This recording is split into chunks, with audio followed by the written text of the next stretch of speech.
Hello everyone, welcome to my channel. I'm Louise, and this week I read The Mysterious Affair at Styles, which is a book by Agatha Christie. It is a murder mystery, and it is a Hercule Poirot book. I think it's the first in his series of books.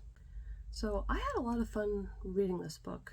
I don't really want to spoil anything, but we are initially introduced to Mr. Hastings. He's the point of view character, and he's the one that's telling us everything that happened. Very quickly, we are introduced to his friend John, John's wife Mary, I believe. Yes, Mary is John's friend, or John's wife, excuse me.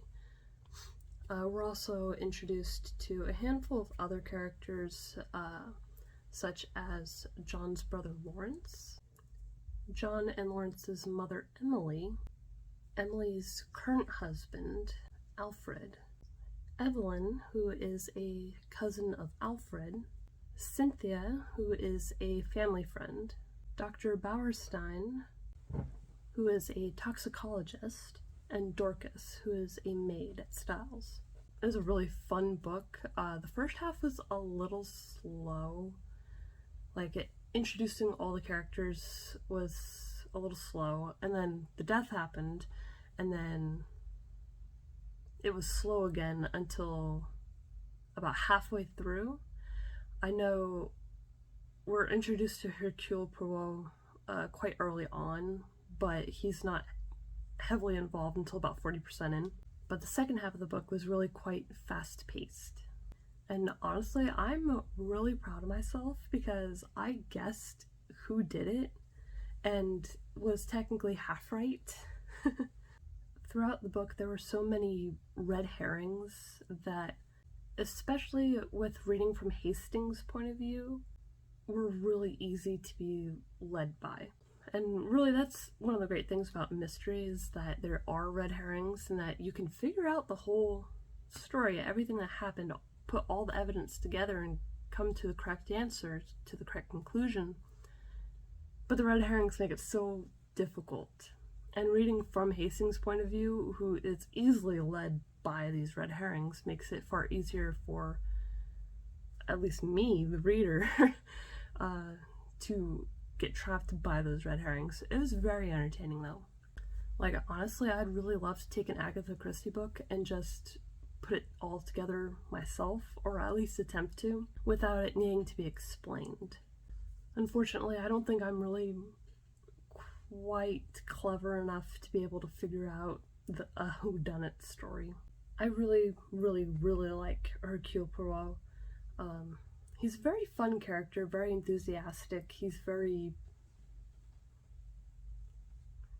just so fun. I love him a lot. I think I've read 2 books with him in it, 2 of his books. So this one, The Mysterious Affair at Styles, and I think I've also read Murder on the Orient Express, and I did really enjoy that one as well. I definitely see myself reading more Poirot books. I think the only drawback to mystery books in general, like the whole genre, is that they're really hard to reread, but that doesn't make them any less fun. But I think this book was a little average. Immediately after I had finished reading the book, I had rated it on Goodreads. I think I gave it 4 stars on Goodreads, but it's been about a week now since I read it. And I think looking back at it, I'd probably give it 3 stars instead of the 4 stars. It was a pretty average book, so I'd give it like a high 3 stars, 6 out of 10. It was alright. It was definitely fun to read, and it's really satisfying to guess who did it at the very start without even having any real evidence. But yeah, I thought it was enjoyable, worth reading. A great way to introduce Hercule Poirot, who is just the best character in the book, but it was all very entertaining. Anyway, that's all I got for this. Thank you so much for watching. I really appreciate it. If you enjoyed, consider liking. And if you're interested in my thoughts on other Hercule Poirot books, or any other books really, consider subscribing. Thank you again for watching. Bye!